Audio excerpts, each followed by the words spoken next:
Hello and welcome to another episode of Ain't It Scary with Sean and Carrie. I'm the titular Sean. And I'm the very titular Carrie. And here's a warning, listeners. Caroline, my wife, the woman I married, how do I say this? She's hard to gross out. Yeah, that's true. Strong stomach. Mm-hmm. Areas of interest that others might call macabre. For sure.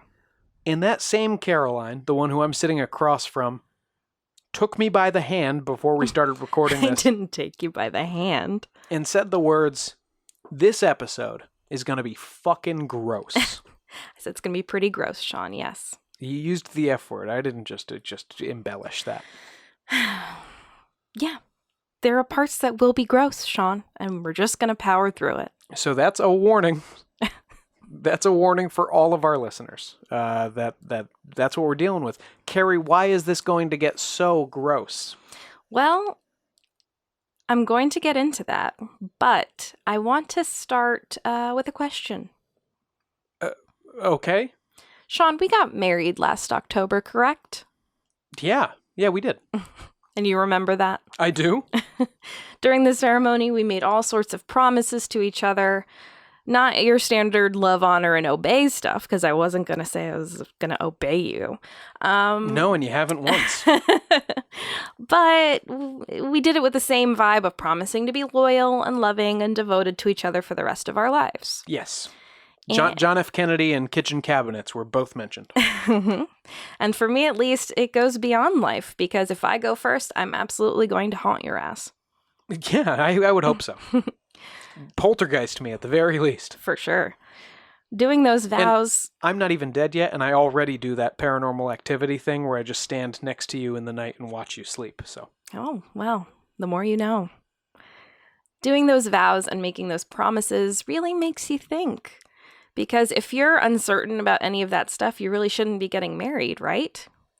But forever is a long time, especially if it counts the after-death part. Yeah. What are we talking about this week? Today's story is about a love that did indeed transcend death to the horror of the people of Key West, Florida. Today, I'll be telling the story of Count von Cosel and his mummy bride. And I will warn listeners once more, if you don't have a strong stomach, I did my best, but some descriptions in this one get a little yucky.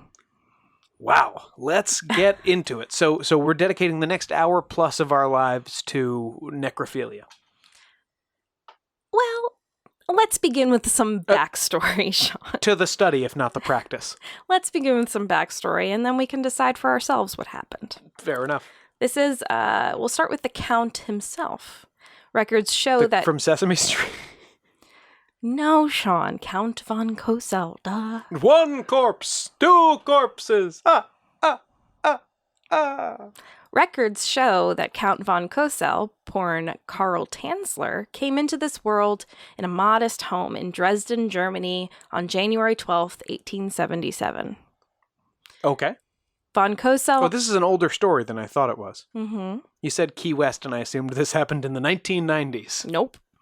Von Cosel made a lot of claims in his memoirs, which were first published in the comic Fantastic Adventures in 1947. Ooh. But the memoirs need to be taken with a gigantic grain of salt. You mean because they were printed in a comic book called Fantastic Adventures? Among other things, yeah. Von Cosel claimed he was German nobility, and I will say there is a Von Cosel castle in Dresden, but the truth of his noble birth is murky.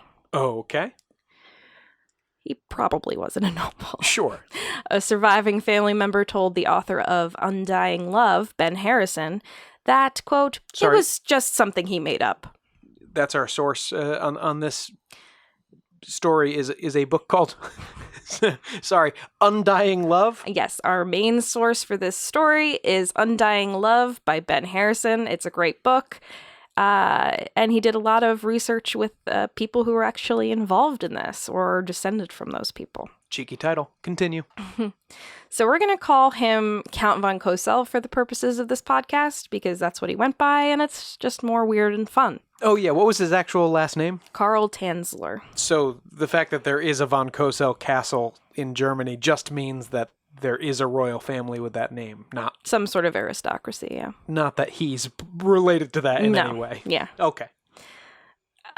So von Cosel wound up in Australia just prior to the outbreak of World War I and may or may not have been interned in some sort of POW or work camp during the war.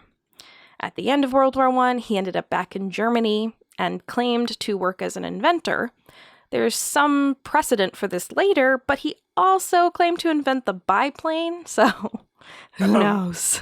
Was that invented in Germany after World War I? No. I didn't think so.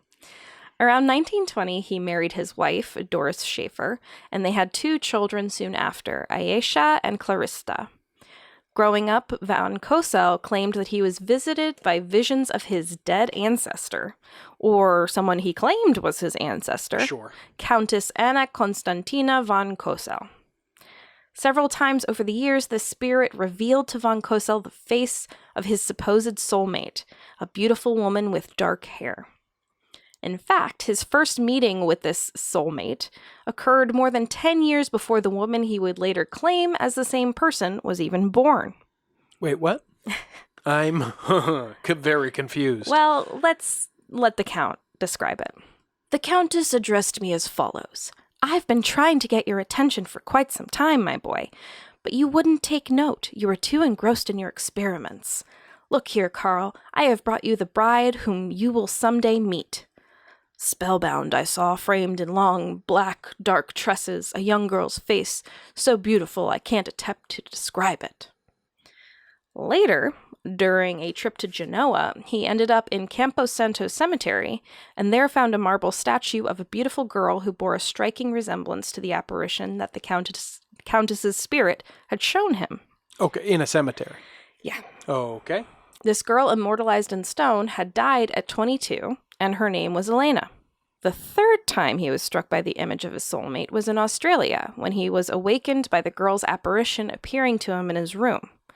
This apparition, he said, stayed with him for the next 7 days, never speaking, just keeping him company as he went about his normal routine. Get out of here. Well, she did. She's just vanished after that. Well, good. Von Cosel decided to emigrate to the United States in 1926, searching for a better life for his family. He left Doris and their 2 young daughters behind, planning to make some money and to send for them when he was settled in his new country. Mm-hmm. How did that go?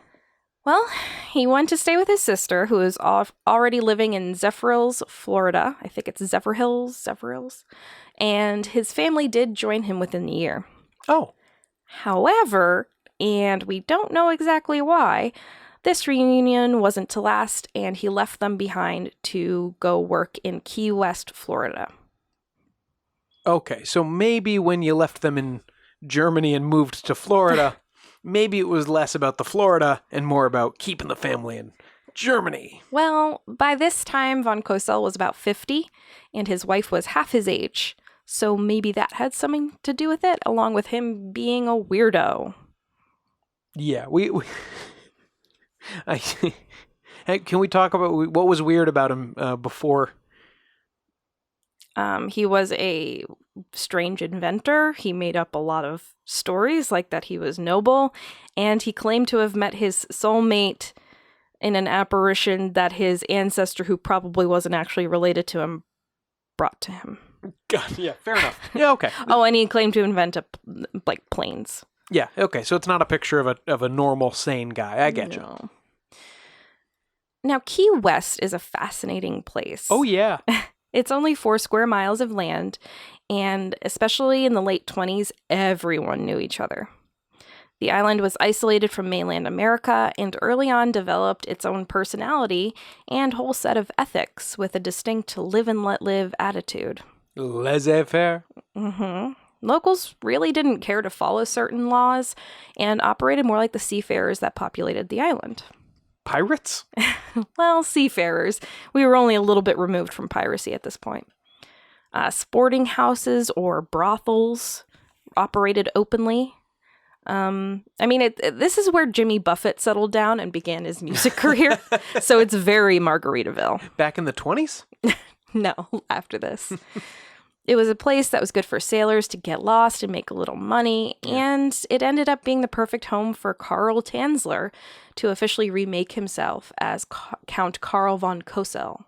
No strings attached. Well, of course, Tanzler wanted to go to Margaritaville. We know he loves girls who are wasting away. Oh, yikes. Tanzler, or von Cosel, found employment at the Marine Hospital in Key West, first as a lowly attendant cleaning up after procedures. It seemed he had some knowledge of medicine because he eventually worked his way up in the esteem of the head of the hospital, Dr. Lombard, and was made X-ray technician. So... You can just randomly... Did he have any education? He said he had 9 degrees. So he no. seemed to be a well-spoken, well-written man. Okay. But, I don't know. It was working as an X-ray technician that he finally met his soulmate, now in the flesh, Elena Milagro de Hoyos Mesa. Oh, her name was Elena still? Mm-hmm. Okay. Elena was born in Cuba, but moved to Key West with her family when she was young. She was the daughter of a local cigar maker, Francisco Hoyos, and had 2 sisters, Florinda and Celia. Florinda? Mm-hmm. All right, putting that on the girl name list. It's pretty. Elena was known as a local beauty in Key West, and she was beautiful, with, you guessed it, Sean, long raven black hair. Though the Hoyos family was not wealthy by any means, they got by, and Elena married Luis Mesa in 1926 at only 18 years old, incidentally in the same month that Carl von Cosel set sail for America from Germany. Oh, okay. Luis and Elena quickly conceived a child, but Elena suffered a miscarriage, and soon after this, her health began to deteriorate. Many people around her, and possibly Elena herself, thought that this was due to the miscarriage, but then she developed a telltale cough, and the reason became clearer. Numerous cases of tuberculosis had been diagnosed at the Marine Hospital, and like I said, Key West wasn't a big place. Tuberculosis, or TB, is an infectious disease that mainly affects the lungs and is spread from one person to another through tiny droplets released into the air via coughs and sneezes. Never heard of anything like that. Yeah, it doesn't sound familiar at all. TB is a popular disease portrayed in period pieces, like if anyone develops a cough and spits blood into a hanky. They've got consumption. You know they've got the consumption, which was just TB, and they're soon done for. Now, tuberculosis nowadays is very treatable, but back in the 1920s, it was basically a death wish. It was still untreatable at this point because medicine hadn't advanced enough to be able to do much more than diagnose the disease, and was actually the #1 cause of death in Key West at this time. The disease especially ran rampant between the cigar factory workers that passed germs around in the tight confines of their workplace, and that's likely the way that Elena became sick. Realizing the seriousness of the situation... Wait, so while she was pregnant, she continued to have to work in the cigar shop every day? No, her father did, so that's probably how she caught it. Her sisters also got it, and I think one died later of TB as well. Asymptomatic spread. Yeah. Realizing the seriousness of the situation, Elena's doctor sent her to the Marine Hospital for a blood test and chest x-ray, and this is when her fate finally intertwined with that of the Count. Thank God. For her. Oh. Luis accompanied Elena to the hospital but stayed outside of the examining room while Elena was ushered in for her tests. The man testing her, of course, was von Cosel. Oh, the x-ray tech, because he's got 9 degrees. Well, upon seeing her for the first time, he wrote later, quote, "I was so thunderstruck. It was the face of my bride which had been promised to me by my ancestor 40 years before." What does this man look like? Let me get a picture of this man in my head. He looks kind of like if Patrick Stewart had like a curly mustache and goatee and round eyeglasses. Okay, I've got it. Mm-hmm. Oh my god, it's pretty much right on. This meet cute was made a little grimmer due to the fact that they were both legally married, and Elena had a deadly disease. Well, yeah. But for von Cosel, it was all romance, baby. How did she feel about it? Well, we only know things from from his point of view, so... I will say, after this point, he rarely thought of his wife and children still living in the same state, and became generally unconcerned for their welfare. You know, moving to Key West was a little bit of a tip-off that he maybe wasn't thinking much of them to begin with. Wow. On the other end of the spectrum, Elena was heartbroken as Luis soon left her for another woman, moving to Tampa and eventually Miami. What? Not wanting to be tied down by his dying bride. Oh boy, yeah, what a bummer. You and your fatal disease. But John, back to the romance. Absolutely, yeah, whirlwind romance. Von Cosel was in the throes of love at first sight immediately. His mind saw only Elena. His senses smelled only her perfume. But he was soon shocked out of his daydreaming by the results of her x-rays, which confirmed Elena's sad condition. Mm-hmm. She had lesions on her lungs, which meant tuberculosis. The Count, however, could not be swayed from his happiness so soon. He developed a fierce determination to find some way to help her and bring her back to her health. Please remember, though, there was still no treatment for tuberculosis, so the Count was going to have to get crafty. This is, so far, basically the plot of Revenge of the Sith. It's very Sithy. The Count said, "Both Elena and her mother could not fail to observe my deepest interest in her case. They invited me to the family home, and needless to say, I went there that very evening." Yeah, that's George Lucas dialogue if I've ever heard it. He became a frequent visitor, giving her blood tests at the home, and deciding to begin radiation treatments on her promptly. Oh, and during this time, he was also restoring an airplane that he kept parked behind the hospital, on which he painted the name CTS, or Countess Elaine von Cosel. So keep that tidbit in mind for later. Mm-hmm. Was this a biplane? Yeah, it was an old school plane. Good man. Well, he invented it. The Count continued to ingratiate himself with Elena's family. They really couldn't afford the treatments for TB, but along came the Count, and it was like some knight in shining armor trying to rescue their daughter. Mm-hmm.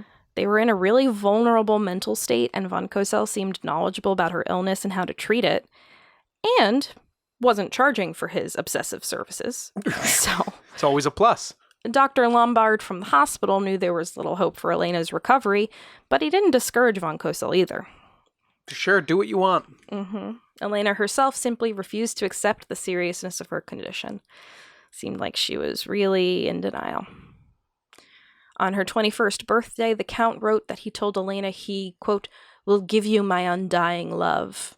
And he basically proposed marriage, even though, again, both of them were still married to very much estranged spouses. Is this normal in a doctor-patient relationship? I know I haven't spent that much time with doctors. Well, he's a count, not a doctor, so... He insisted to her that she was the woman of his dreams, shown to him by an apparition, to which she responded, "Carl, I don't know what you're talking about. How could I look for you before I was born? Let me get well first, then we'll see what happens."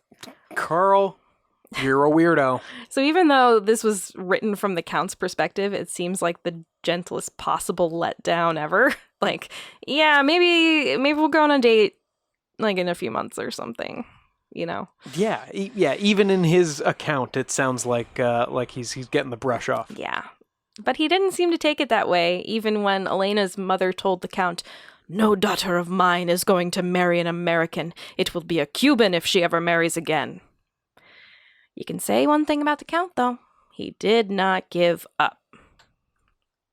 He treated Elena at the Marine Hospital until she began missing appointments and making excuses for why she couldn't come.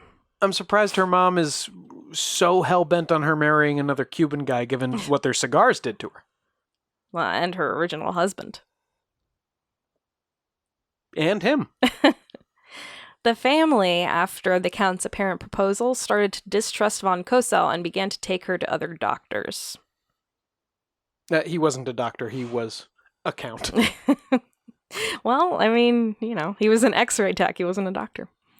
Eventually, the family even moved, but the Count managed to find them anyway, basically wandering the streets till he discovered where they had relocated to. Oh, geez. Her condition was becoming more and more critical. When the family was found again by von Cosel, they basically gave up and let him treat her once more because they didn't have the energy to keep giving him the brush off, basically. Sure, I guess give our daughter unlicensed medical care. Whatever. It was basically He's not selling vacuums. It was an act of desperation because he at least offered them hope of a cure, even if it wasn't possible. Around this time, he wrote Elena a letter containing a line that reads as definite foreshadowing after the fact. "If you were a mummy 5,000 years old, I would marry you just the same." Beautiful lyrics. Creepy actual sentiment. He set about taking charge and attacking the disease both medically and spiritually, administering shock therapy and bringing her a variety of presents to lift her mood, including a large and lovely bed for her to sleep in. Did he say what he was hoping the shock therapy was going to Just do? shock the TB out. Sure. Duh. He played the radio for her, and Elena remarked on her favorite song when it played multiple times in one day, La Boda Negra, the Black Wedding.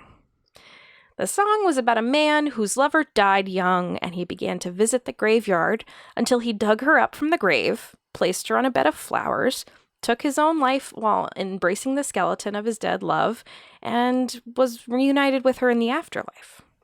Okay. So you remember that bit of foreshadowing from before? We can call this one Chekhov's dirge. Yeah, sure. Yeah. Sure, it'll come back. On October 25th, 1931, Elena's brother-in-law came to the hospital to give him the sad news that, despite all of his machinations, Elena had just died. Wait, I can still shock her more! Well, he went out of his mind with grief. He was blaming her father for taking her for a ride in the car. He became angry with the family. He decided to make and pay for all the funeral arrangements, and he saw to every single detail, thinking, now, at least, nobody could take my Elena from me. Although I could see her no longer, I felt her presence all the time. It was only natural I went daily to the cemetery. Yeah, I would call that natural. Elena, however, had been buried in a fairly shallow grave, and most places in the cemetery were at the mercy of water flooding. Okay. At this time, the Count also took it upon himself to move into Elena's old room and pay her parents' rent. Okay, this is something they could have put the kibosh on. They don't have to let him move in. Yeah, I wonder how this conversation went down, but again, they were beside themselves with grief, and they probably really needed the money. I'm sorry. Mr. Cosel, you wanted to do what? It's Count von Cosel, actually. Oh. And they also felt like they owed this guy in some way for paying for her burial and funeral, and You don't have to let him do that. Trust me, I know. But he stayed in her room, sleeping in the bed that he'd purchased her, the bed in which she died. Howard. What's his name? Carl? Carl. Are you thinking Howard Cosel? Oh, yes. That is what I was thinking. He told Elena's mother he'd rebury her and adorn her with the jewels that he'd gotten her in life, and the mother gave him a bag of Elena's hair that had been shorn years ago to replace any decay that her body had already gone through. Yes, it's weird. It's weird. The mother? She had a bag of hair. Yep, okay. Red flag number 1. Why does the mom have a bag? I think Elena had grown her hair very long at one point and had cut it, and the mom saved it. Yep, still stuck on the same point. And then the Count was like, I want to reset her in her coffin and everything. And the mom was like, here's a bag of hair. Why did she keep... I mean, I guess I know my mom has like a little thing of all of her children's baby teeth somewhere. And I guess this isn't that much weirder than that if you think about it. Yeah, I think it was like that. But it's weird. And we're going to discuss just how weird it's going to get. If I had a posthumous stalker, there's no way my mom would give my baby teeth to the stalker. After the break.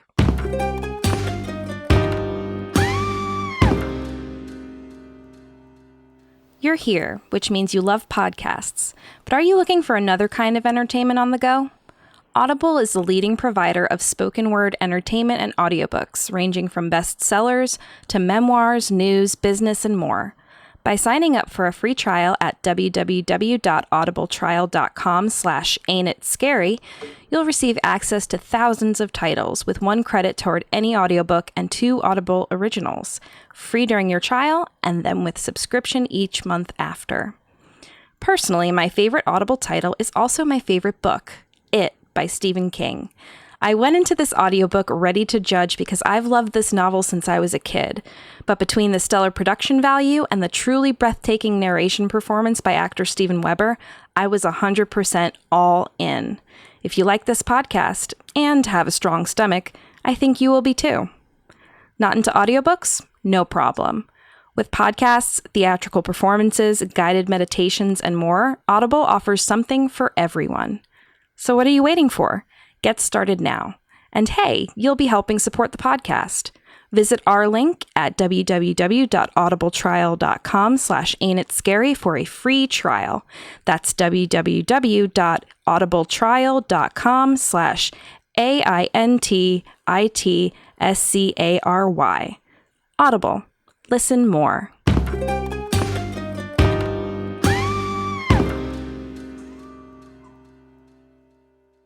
And we're back.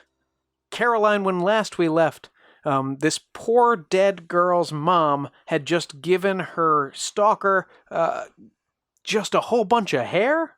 Of her hair, yeah. Yeah. Yeah. So, now that Elena was dead and buried, there was nothing else the Count could really do or have control over other than what he referred to as her beautiful form, aka preserving her body for as long as possible. He began to design a monument to Elena where she could finally... Wait, had the mom given the corpse to him along with the hair? No, she was buried. Yeah. Okay. But he paid for the burial. Right, and the mom just gave him a bunch of hair. Yes. Okay. But he said he was going to reinter her. So he started to design a monument where she could rest above the ground, away from the flooding water and quick decay that she was likely currently experiencing. Okay, that actually, so far, makes sense. With the Hoyos family's permission, Elena was disinterred and brought back to the funeral home to be rebedded in a new, better casket. Gotta be a better way to say that. Yeah. I don't want Howard bedding this corpse. Well, the rebedding process was extremely unorthodox, to say the least. Uh-huh. We'll start with the fact that it was done in the middle of the night. It's speculated... Like all legitimate activities, nothing to see here. It's speculated that the Count gave the mortician some money under the table to gain access to the morgue while this was happening. In the funeral home, the Count rendezvoused with the corpse of his dead love. The inner coffin of Elena's vault had already been terribly water damaged, and even the Count stated decay had set in a most disheartening manner. Oh boy. So I won't go into details, but the body was a mess.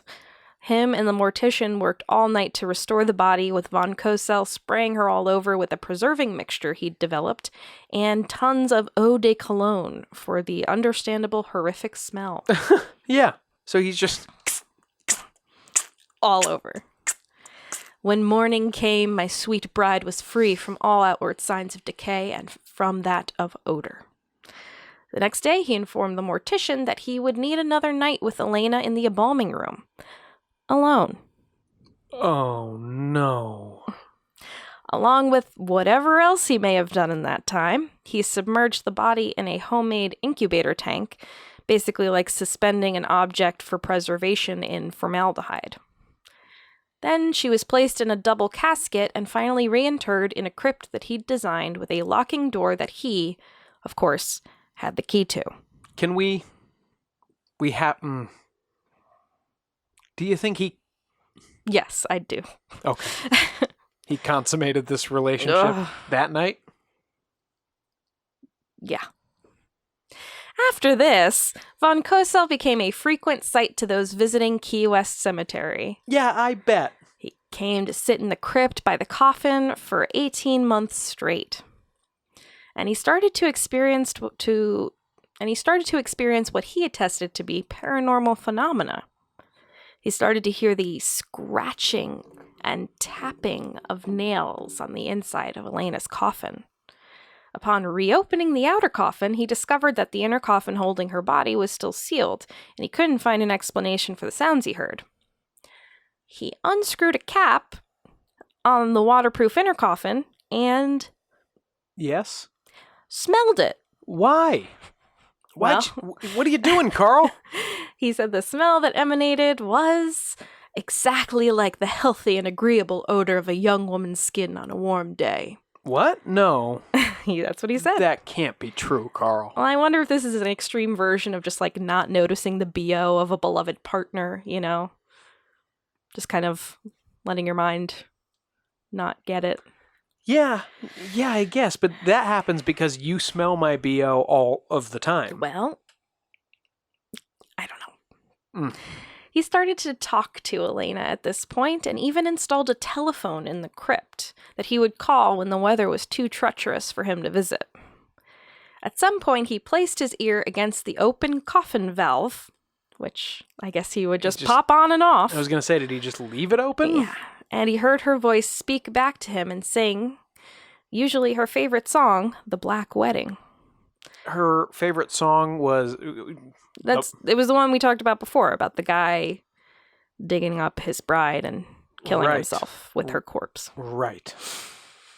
Eventually, he said that Elena told him, "I want to go home with you. I want to be with you." And von Cosel was like, "That's cool, but it's not going to be easy to drag you out of here because there are high walls around the cemetery. And you're a corpse." Well, happy wife, happy life. You gotta find a way to make this lady give her what she wants. Well, it would just be a bit hard to hide from point A to point B. But apparently, Elena's apparition was very helpful and showed him how it could be done. And soon after, he was ready to bring her home. Did he explain his method? Well, he said he loaded the inner coffin, he pulled it out of the outer one, onto a little wagon. Oh, like a little red radio flyer? Mm-hmm. And satisfied there were no witnesses because it was nighttime. I think it was a new moon, so it was completely dark. He pulled the wagon from the mausoleum. He pulled it over to the cemetery fence, where he struggled to haul the heavy coffin over the wall. Oh, poor Carl. At one point, the ground collapsed under him, and the whole thing fell on top of him. The coffin? Foul-smelling liquid dripped down onto him, soaking his lapels and dripping down the back of his neck. Is that just corpse juice? Yeah.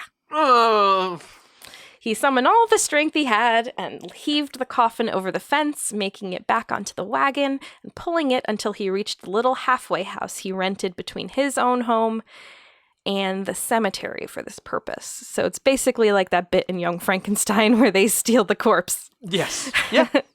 Yeah, pretty much note for note. Having no running water in this house, he removed his clothes and doused himself with whiskey to get rid of the corpse stink emanating from his own body. Mm-hmm. Because it's preferable to just smell like naked whiskey man. Mm-hmm. He made it back unseen. And by the way, he's still living with Elena's parents at this point. So he came back home nude and... No, he's wearing the clothes, but he smells like corpse whiskey. Sure. So he had to sneak back into the house and try to bathe without anyone figuring out what was going on. Apparently... Just a stealthy shower. He stunk so bad that even a bath didn't make the smell go away completely. But undaunted, he returned to the halfway house the next day with a large sedan and loaded her right in. It was time for her to be moved to her next resting place. The plane the Count was restoring behind the Marine Hospital. Of course, that's where you'd put her.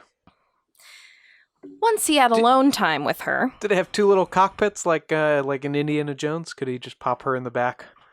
She did spend time in the cockpit, yes. The gunner seat. Yeah.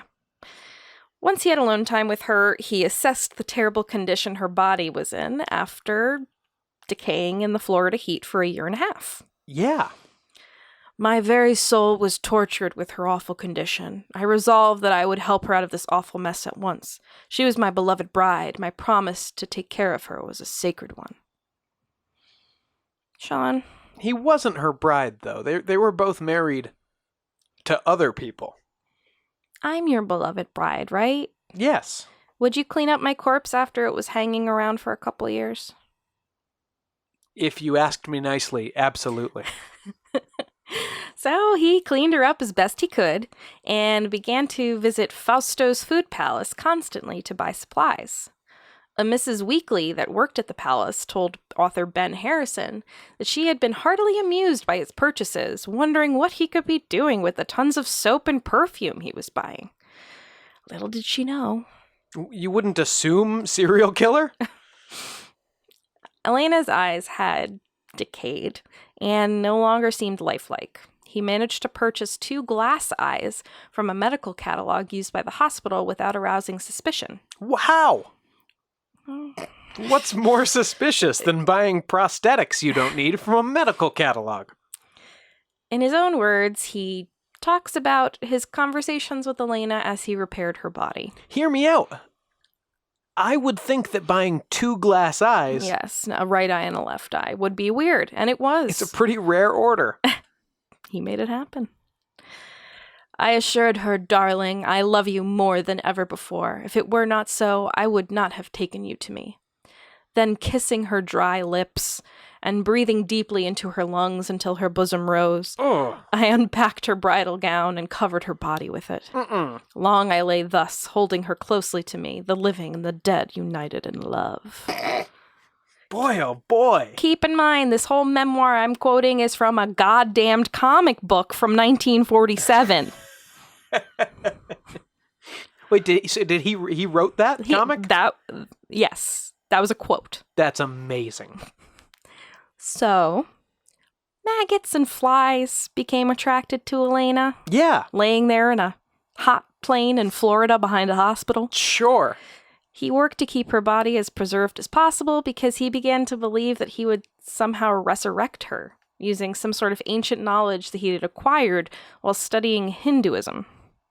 Well, one of those 9 degrees, right? It's gotta be in there somewhere. It's the Hindu degree. He put splints in Elena's nose that were kept in place with bandages. As skin decomposed, he replaced it with silk cloth soaked in wax and plaster of Paris. He made a death mask in this fashion, capped off by the open glass eyes.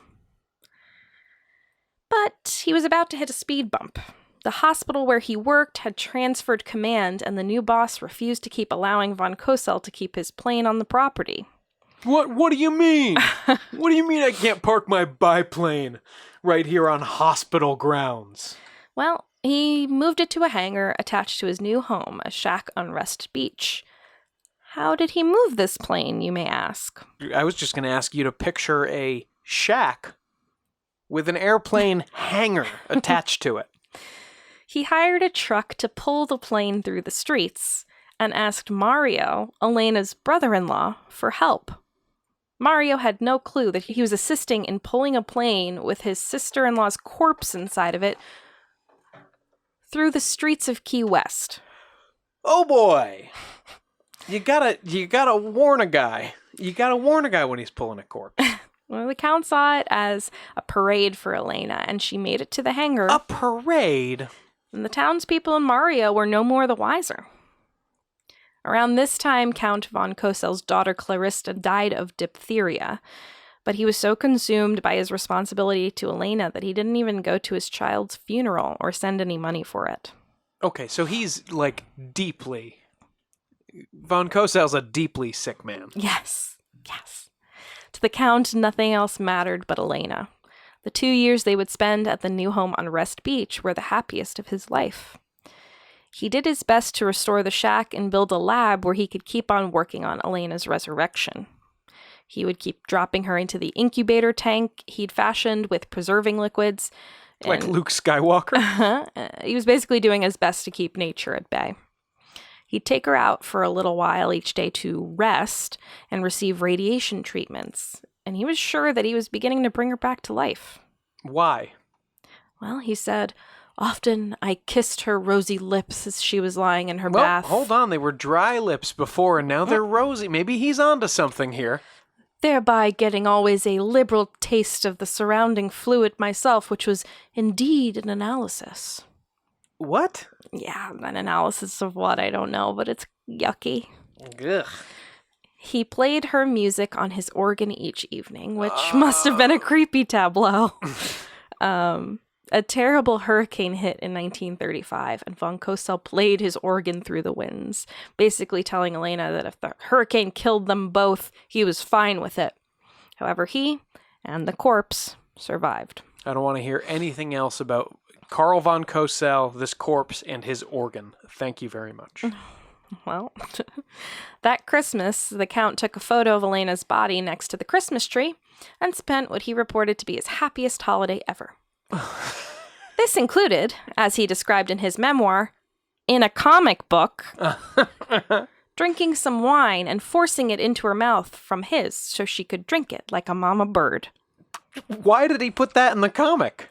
I used this method of feeding her at different times with certain solutions when I wanted to be sure they went home to where I wanted them to. Went home? I hate it, yeah. Yeah, I hate it very much. Eventually, the Count and Elena had to move once again, as much of the West Beach area was being reclaimed and restored by FDR's WPA project. Do you think he was tying her ankles to his ankles and dancing around the room with her? 100%. Are you kidding me? 100%. Giving her a low dip. A bunch of corpse juice falls out of her mouth.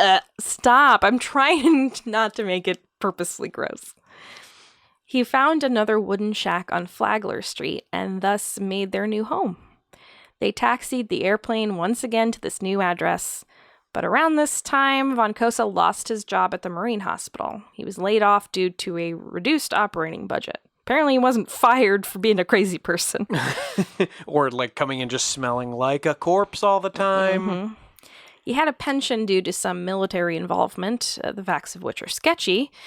And so it's when he invented the biplane for the German Kaiser. Yeah, some people think that he was in the actual German army, but couldn't say that because that was looked down upon for obvious reasons. The big pointy helmets. Yes, that's it, Sean. It actually makes it really dangerous to look down on them. He accepted his layoff with good humor, and it gave him ever more time with the corpse of Elena, so bright side. Is he... How shall I... Is he making love with this corpse? Well, I'm going to skip over that for a second. He hadn't been able to build a new lab with an incubator tank yet, so he decided to leave her out in the open air and work to preserve her as best he could from the elements. Let's keep her out of the open air as much as we can, Carl. He'd taken the bed he'd given Elena that she died in from her parents' home when he left, and here he slept next to her corpse every night. Okay, that's the least weird thing you've told me. In July 1936, a miracle happened. She came back to life? Oh my God, he did it. He saw the fingers of her right hand moving. What? Apparently, she also turned herself on her side and attempted to get up. Von Cosel ran to make her hot beef tea, which I think was to improve her strength, and is not a euphemism. But by the time he came I don't know why everyone's... I was preparing a syringe of hot beef tea for her. Literally a hot beef injection. I don't know why everyone keeps laughing when I say that. I was preparing her hot beef injection, and then I turned and she was gone. No, what happened?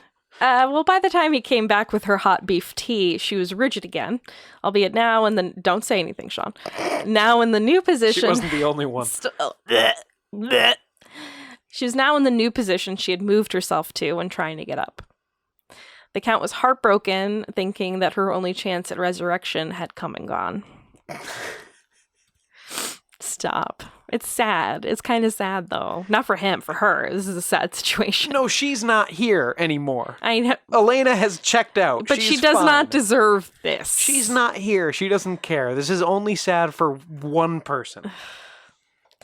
Her body began drying out, basically like a mummy. He did everything he could to preserve it, attaching her bones together with piano wire and No, Carl! applying layer upon layer of silk cloth to her skin. He made a wig out of the hair Elena's mother had given him when her hair started falling out of her head, and filled her abdominal and chest cavities of the body with rags so it would keep its original form. As long as he was putting the piano wire in there, he could have made her into a puppet. Like a full-body marionette. Ugh. The Count had begun to arouse suspicion. You gotta stop using words like arouse in this story. The insane amounts of soap and perfume he purchased were weird enough.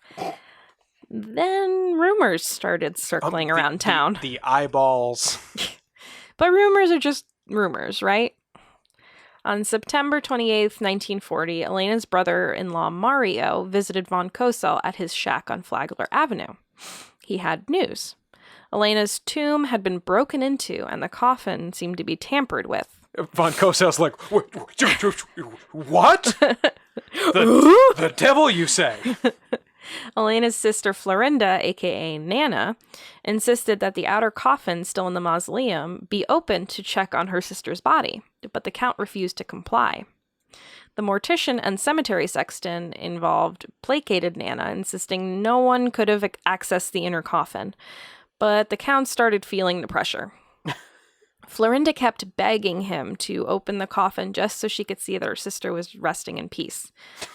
Would it be so disrespectful to open your sister's final resting place? I mean, I can't even believe you would ask me to do this. I can't. Eventually, the Count felt he must comply. All right, Nana. I don't want you to go crazy. I will let you see Elena. Let's talk this over in peace and arrange it between ourselves. This is not a public affair. Oh, boy. So, they went to the house on Flagler Avenue. All right, now don't freak out. Basically. Nana and Mario were taken into the house by the Count, and he told Elena's sister, "Come here, Nana, and see how beautiful Elena is resting in her bed in her silken garments and with all her jewelry. Come and see, she could not have it better anywhere. I think that will pacify you now." He told her Elena had been with him out of her grave for the last 7 years. Nana and Mario... That's how long it's been? Mm-hmm. No! Nana and Mario pieced the fuck out. And a few days later, the sheriff showed up at von Cosel's house with a warrant for his arrest, charging him of possession of a dead body. Nana, I don't understand. I thought this was to be between us. It's not a public affair. He faced up to 2 years in jail and $500 in fines. Elena, for her part, was taken to the morgue. Attorney Lewis Harris offered to represent the Count pro bono, which von Cosel gladly accepted. And public sentiment toward him was shockingly sympathetic. Women especially thought that what the Count did was incredibly romantic. Ew! I know. The Count claimed later that one woman outside of the courthouse told him, "We wish you luck and that you will win out and get your Elena back." Get your Elena back! The Count received an insane amount of publicity, which isn't surprising. Take my corpse instead! Take my corpse, please. I wish he'd brush cologne on my dead lips. He became well known all around the country. Local papers were in a tizzy, screaming headlines like, "Dead girl's highly educated lover sees no wrong in removing her from crypt." His preliminary hearing You gotta throw air quotes. You gotta throw quotes around that highly educated. They didn't. Allegedly.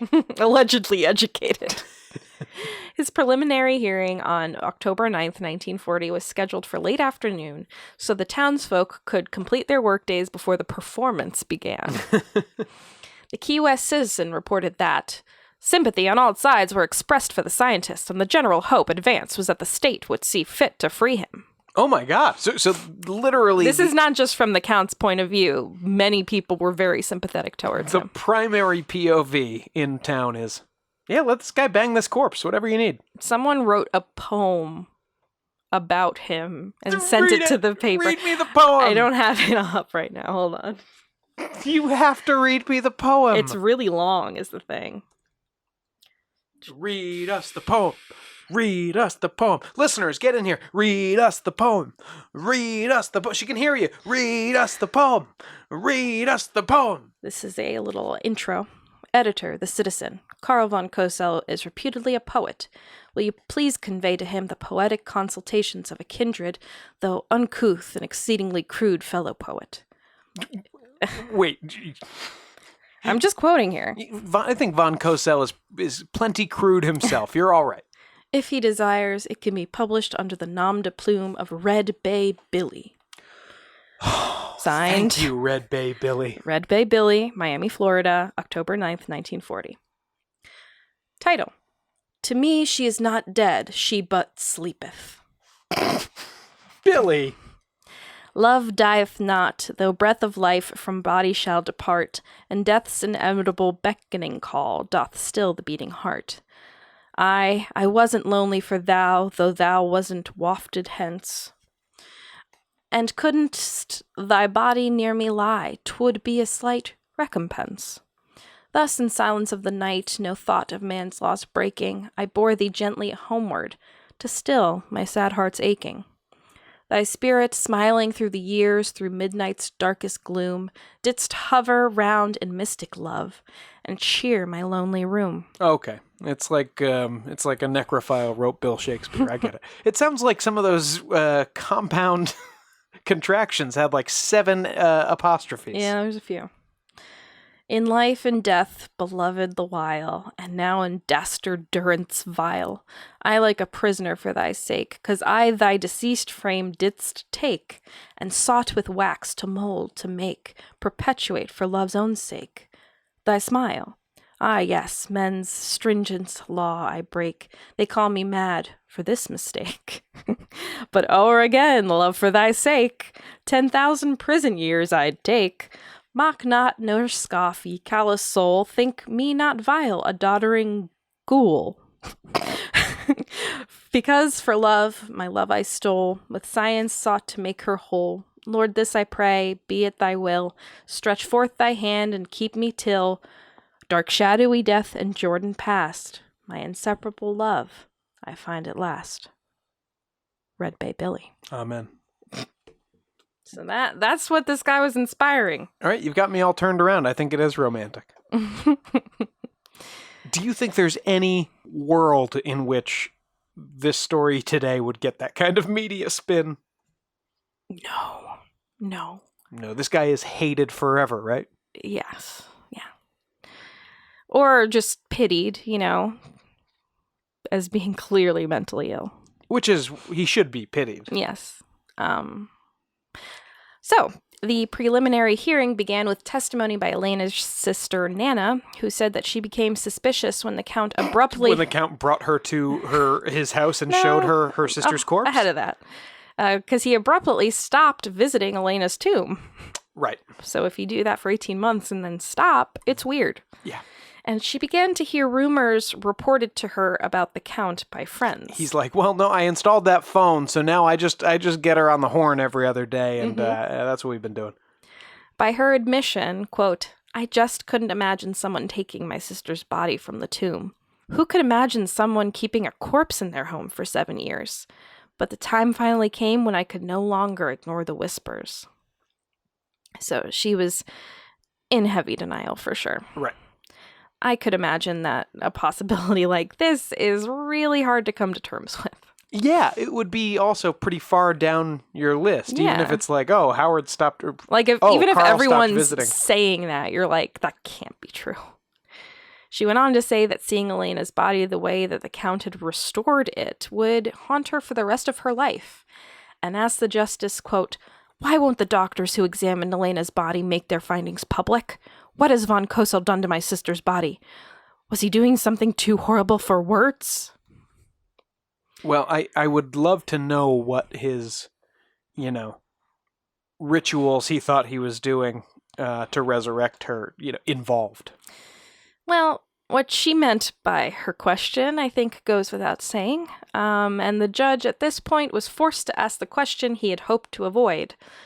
Count von Cosel, did you at any time in the more than 7 years you had her, kept her, whatever, did you at any time sexually molest the body of Elena Hoyos? Oh, of course he did. The Count replied defiantly, No, Your Honor, I did not. She was mummified. I made love to Elena Hoyos. The Count proceeded to give his own testimony about what he'd done to take Elena out of her crypt and what he'd done with her body for the past 7 years, ending, Now, may I have Elena's body back? Bold! Mm-hmm. He's bold. Almost annoyed. The judge, of course, refused. I think we can all agree I've been inconvenienced enough. I'll take my way. Where's my wife? So he was refused, and the judge said she'd be buried somewhere he could not find her again, and that he had no claim to her body legally. The hearing ended, and von Cosel was held on $1,000 bail. Meanwhile, Elena was not resting in peace. She was examined by physicians and pathologists, and then put on public display at the Dean Lopez funeral home. For what reason? I think someone had said in the book something like, well, that's what we do with bodies. We give them a wake. It didn't matter that she was, 7 years in the can, so to speak. She had already had a wake. Well, people turned out in droves to see of course. the corpse. I'd be there. Rumor has it that the local schools were let out early so the kids could see the body that was making so much national news. Bad teachers. Even to this day, the children who viewed the body had vivid recollections of that day for author Ben Harrison, saying, All of us kids went down to see her. What did she look like? There's pictures. Don't look them up yet.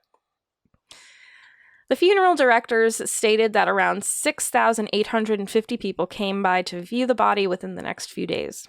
The headlines proclaimed, Thousands of curious file past maidens beer. It's hard to imagine anything like this happening nowadays. It sounds really crazy. Which part? The corpse molestation or the huge funeral? All of the above? While being held on bail, von Cosel was psychiatrically examined and found mentally competent to stand trial on charges of wantonly and maliciously destroying a grave and removing a body without authorization. Doris Tanzler, von Cosel's estranged wife, offered to testify but was not summoned. On whose side? I don't know. The headlines continued with the scandalous Miami Life Daily proclaiming, Key Wester used body to gratify sex passion. Well, yeah, that was a headline. Court was to convene for the trial on November 11th, and von Cosel was released on bond with the bail being provided by the proprietor of the Cactus Garden tourist camp. This is like the Joe Exotic type story. Cactus Garden tourist camp. Everyone's involved. He received back all the jewels that he had given Elena and afterward decorated her body with because they were his property in the first place. Yeah, I guess, but it's kind of like asking for the engagement ring back. Yeah, it's not great. A Havana, Cuba radio station began running a nightly novela that recounted the sensational story, with its theme song being, of course, La Boda Negra, the Black Wedding. Oh, yeah, great. Publicity increased to a fever pitch until October 22nd, 1940, when a grand jury decided not to prosecute von Cosel. As the crime he committed was barred by the statute of limitations and could no longer be charged as it had occurred over 7 years previously, that of stealing the body. Oh, so just having the body was fine? Apparently, I don't know. Maybe it was murky. Elena's remains were returned to Nana, who had them buried secretly, the location of which was never discovered by the public, and apparently never discovered by the Count himself. So why don't you look up what her body looked like after when it was discovered in 1940? I'm still processing the fact that I can legally possess a stolen corpse, apparently. Well, it's really the stealing that's the problem, I guess. If you see something horrifying with like a weird wig-looking thing, that's it. Okay. So you know what I immediately think of? Boy, oh boy. I don't know if I would call this a mummy. No, because she's covered with layers upon layers of Paper waxed mache, it looks cloth. like. Yeah, basically, that's like a death mask with glass eyes. Yeah, she looks like Liza Minnelli a little bit. Sean. But she also... She looks like a paper mache thing that you'd make for 4th grade, like a project or something. She looks like on this restoration he got help from the lady who did that Jesus picture in Spain a couple of years back. Mm-hmm. Yeah. Well, it looks as much like a person like that did. It's that kind of a restoration. The monkey Jesus, if anybody remembers that. Yeah. Von Cosel was bitter upon his release in November 1940, but he was surprised at the public's continued interest and sympathy for him. For the former, I assume it was probably because this was the biggest story to come out of Key West maybe ever at that point, though I don't know why they were so sympathetic. Well, you said it was kind of a libertine place, right? I guess, but not that much. Well, again, I don't know. I said this before. I wasn't totally joking. I don't think this is great for the girl's family, but I don't think the girl got hurt in this. Well, that's the legal gray area. The person who I feel the worst for is definitely Karl von Cosel, because he is a crazy person. People began to visit his home on Flagler, and he began to charge them $0.25 apiece for the grand tour, which included Elena's bed, his organ, instrument, and both of their belongings. Eventually, because of his new status as a tourist attraction, he decided to leave Key West and returned to living with his sister in Zephyrhills. A few hours after leaving town, 2 sticks of dynamite blew up what remained of Elena's original tomb. What? It seemed everyone in town knew the Count had been the one to set the explosion as a final goodbye. Oh, I see. And F you, I guess. He blew up her tomb? Yes, she wasn't in there anymore, right? Oh, she was gotcha. reburied. The So this original was the tomb. one. Yeah, this was the one that he had stolen her from, that he had designed himself.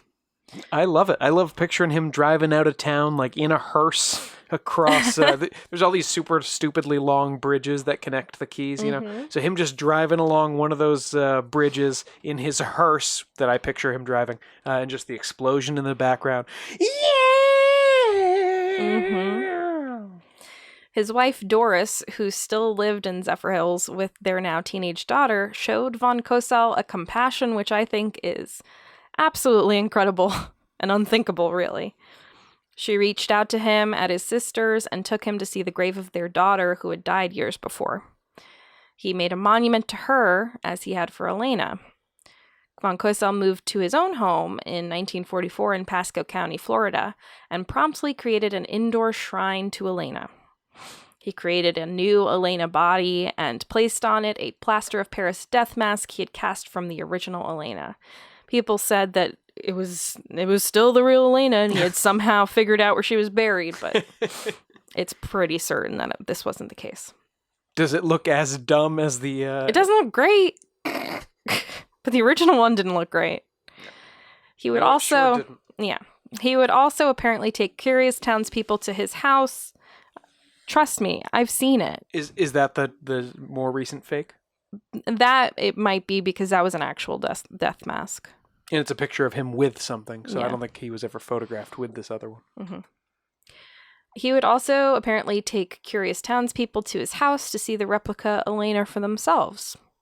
Fantastic Adventures published the memoirs he had worked hard on in 1947, and von Cosel continued to live his odd, solitary life. He would meet with his wife, who was still legally married to him, once a week to talk on a park bench, and she would give him a little money for survival. She basically made like $15 a week. She'd give him a couple bucks every week. Like, this woman was a saint. What a sad man. Von Cosel coming back like a Just eating pork and beans and living with his lover dummy. and just dependent on his ex-wife who wants desperately to be rid of him. Yeah. He became a U.S. citizen in 1950 and officially changed his name to Karl Tanzler von Cosel. 2 years later, his body was found, having collapsed beside the Elena replica, and he was badly decomposed after several days. So, he basically died how he wanted to die, I guess. I was gonna say, in a way, he's finally with her in every way, rotting up in the middle of his living room, just like Elena was for so many years. He was buried in Zephyr Hills Cemetery near his daughter on August 14th, 1952. Von Cosel would make headlines once more due to an article in Tropic magazine by John Dorschner from March 5th, 1972. I tried to find the original article, but it must not be on the internet anywhere because it's from so long ago. In this article, John Dorschner interviewed a Dr. DePoo. Sorry, what? Yes, really, Dr. DePoo, who had performed the autopsy on Elena's body after it was discovered in von Cosel's home. So you just brace yourself for this quote here, okay? Quote, I made the examination in the funeral home. The breasts really felt real. Sorry? I didn't know we were going. What? In the vaginal area, I found a tube wide enough to permit sexual intercourse. Nope. At the bottom of the tube was cotton, and in an examination of the cotton, I found there was sperm. Then I knew we were dealing with a sexual pervert. Go back to the breasts. They felt real. That's all he said about them. This is on the replica? No. This was on the corpse. Autopsy he did of Elena's corpse when it was taken from von Cosel's home. So weren't the breasts real then, or is he saying that von Cosel has... I assume they didn't feel shriveled up and decayed. I see. Yep. So he has... I think he stuffed them somehow. Given her some kind of a little enhancement there. And then, the vaginal tube is a phrase I'm going to have to just try my best to forget now. Yeah, just bleach your mind. There's not enough bleach in the world. So since von Cosel never went to trial, Dr. DePoo never... Stop! That's what his name was! Caroline, it's rude what you're doing to this doctor. He never had to disclose this information, and he didn't volunteer it. So the real truth of the Count's horrific actions wasn't known until 30 years after the fact. Dr. DePoo's statement was confirmed by a Dr. Foraker, who had assisted with the autopsy. Even so, some contend that because this evidence wasn't presented at the hearing and the doctors didn't reveal it until in an article 30 years later, the allegation of necrophilia is questionable. This assertion would be repeated again on an episode of Autopsy on HBO in 1999. Okay, that's fine, but Is it fine? That's fine. It's fine to say that it's not, like, I get why they're saying it's not, There's no, like, photographs or anything from the autopsy, so right.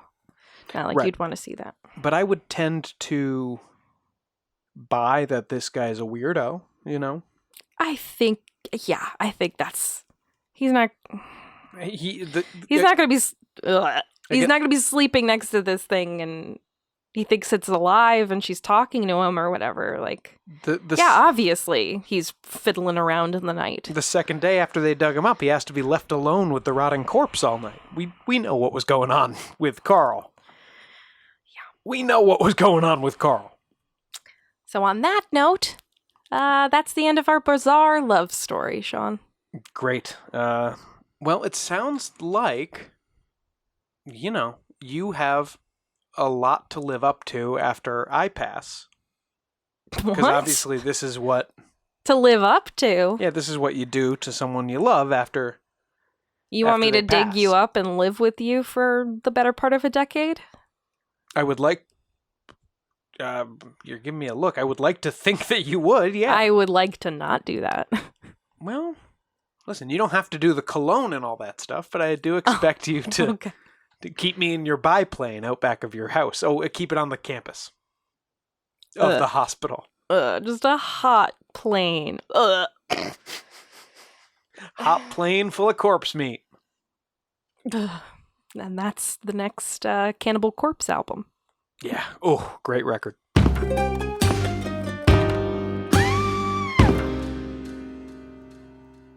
This podcast is sponsored by BetterHelp. Lots of things are a struggle right now. School, work, even something as simple as going to the grocery store. It could feel overwhelming. But one thing that shouldn't be overwhelming is accessing mental and emotional care. That's where BetterHelp comes in. BetterHelp is the leader in online counseling with over 4,000 licensed counselors on the site and over 500,000 people who have gotten counseling to date. The mission of BetterHelp is to make professional counseling accessible, affordable, and convenient, so anyone who struggles with life's challenges can get help anytime, anywhere. I've been using BetterHelp for the better part of this year, and honestly, I don't know how I would have gotten through 2020 without it. And, of course, Sean and Poe. When I need to talk to my counselor, I can just text her and I can schedule chats, phone calls, or video calls for longer sessions. This means I have flexibility to set a session during the week, or during busy weeks, I can just shoot her a message here and there when I have time. Take control of your mental and emotional well-being. BetterHelp is a great place to start. For 10% off your first month subscription of BetterHelp, go to our podcast link at www.betterhelp.com/ain'titscary and see how good it can feel to push past the struggle and find hope in a new day. That's www.betterhelp.com/ain'titscary for 10% off your first month of BetterHelp. Get professional counseling anytime, anywhere, because you deserve to be happy.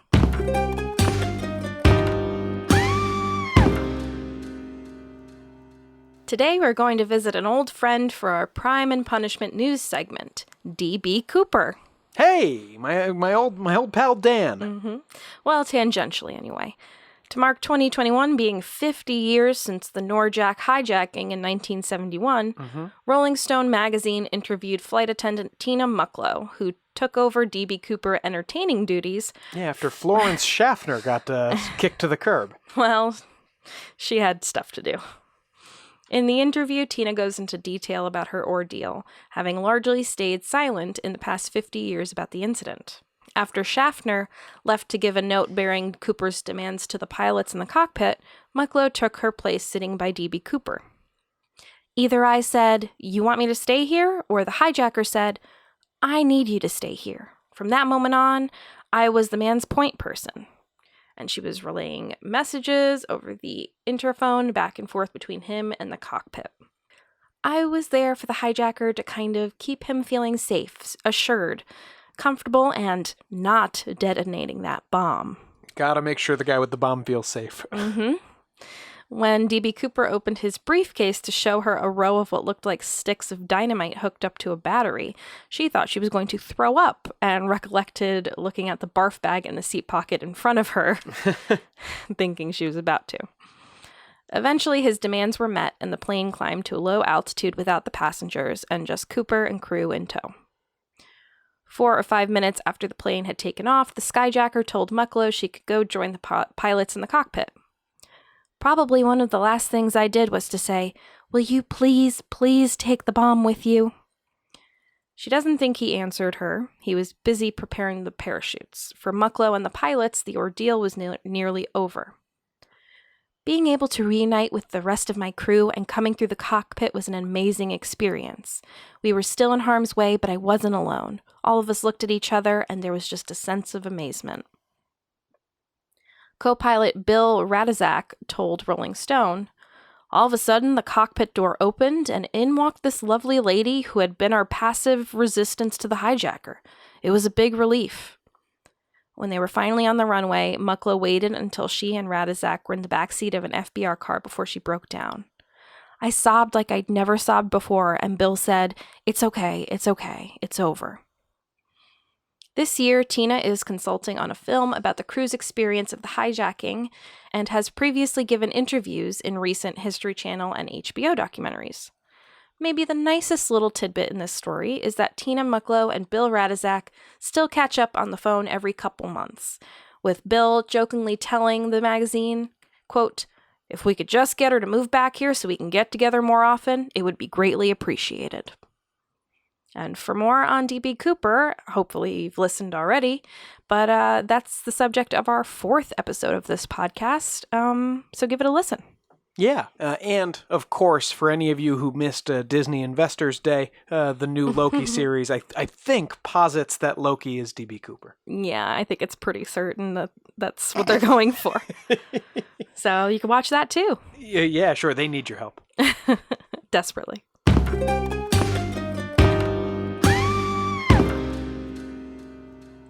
That's it for this episode of Ain't It Scary with Sean and Carrie. Like us on Facebook and follow us on Twitter and Instagram at Ain't It Scary, and check out our website at ain'titscary.com.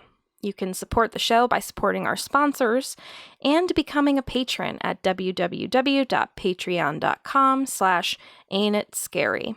And please subscribe to the show and throw us a 5-star review on Apple Podcasts.